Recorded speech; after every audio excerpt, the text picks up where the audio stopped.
Shalom Bu Murni dan teman-teman semuanya. Perkenalkan, nama saya Novika Aliza Sianipar dengan NIM 200810301188. Saya dari kelas PKR 03. Di sini saya akan menjelaskan materi tentang pacaran. Pacaran adalah sebuah hubungan antara seorang perempuan dengan seorang laki-laki yang di dalamnya ada rasa kasih dan sayang satu sama lain.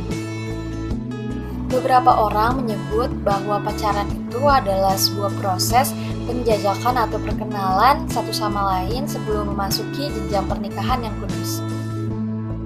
Nah, pertanyaannya, adakah ayat Alkitab yang menuliskan tentang pacaran?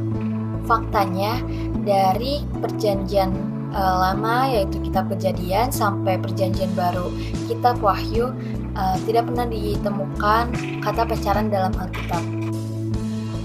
Lalu bagaimana seharusnya pergaulan muda-mudi Kristen?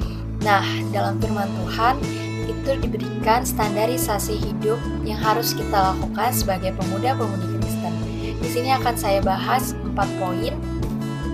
Poin pertama yang akan saya bahas yaitu tubuh kita adalah bait Roh Kudus. Terambil dari 1 Korintus 6 ayat 12, atau tidak tahukah kamu bahwa tubuhmu adalah bait Roh Kudus yang kamu peroleh dari Allah, dan bahwa kamu bukan milik kamu sendiri, sebab kamu telah dibeli dan harganya telah lunas dibayar. Karena itu, muliakanlah Allah dengan tubuhmu.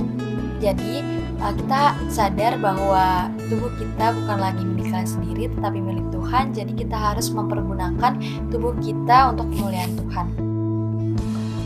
Poin kedua adalah hidup kudus dan menjaga kekudusan hidup.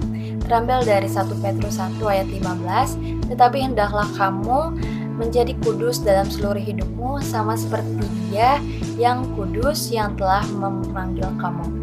Jadi di sini Tuhan menuntut kita untuk terus-menerus konsisten menjadi kudus dalam setiap perilaku dan perbuatan kita. Selanjutnya itu poin ketiga, melakukan yang benar sebab tidak semua hal berguna dalam hidup kita.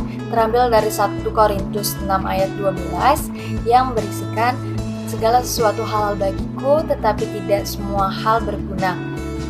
Segala sesuatu halal bagiku tetapi aku tidak membiarkan diriku diperhamba oleh suatu apapun.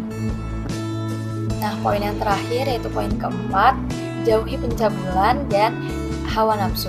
Terambil dari 1 Tesalonika 4 ayat 3 dan 5. Inilah kehendak Allah pengudusanmu supaya kamu menjauhi pencabulan dan hawa nafsu, karena itu dilakukan oleh orang-orang yang tidak mengenal Allah. Jadi sebenarnya pacaran itu bukan masalah boleh atau tidak boleh, tetapi berbicara tentang bagaimana caranya kita melakukan pendekatan itu terhadap lawan jenis kita. Kita harus tahu apakah itu bisa memuliakan Tuhan, apakah itu sehat, apakah sesuai dengan iman Kristen, dan apakah tujuan dari pacaran itu sendiri. Jadi di sini saya juga akan menjelaskan apa saja tujuan pacaran Kristen yang baik dan benar.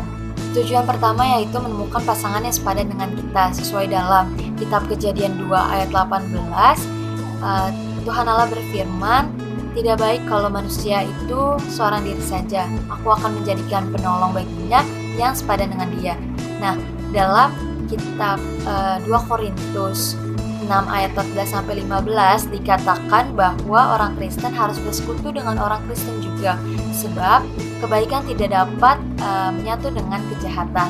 Nah, dalam 1 Korintus 5 ayat 11 dijelaskan lebih lanjut lagi bahwa kita tidak dapat bergaul dengan orang yang mengaku dirinya sebagai orang Kristen tetapi tidak mencerminkan kekristenan itu sendiri.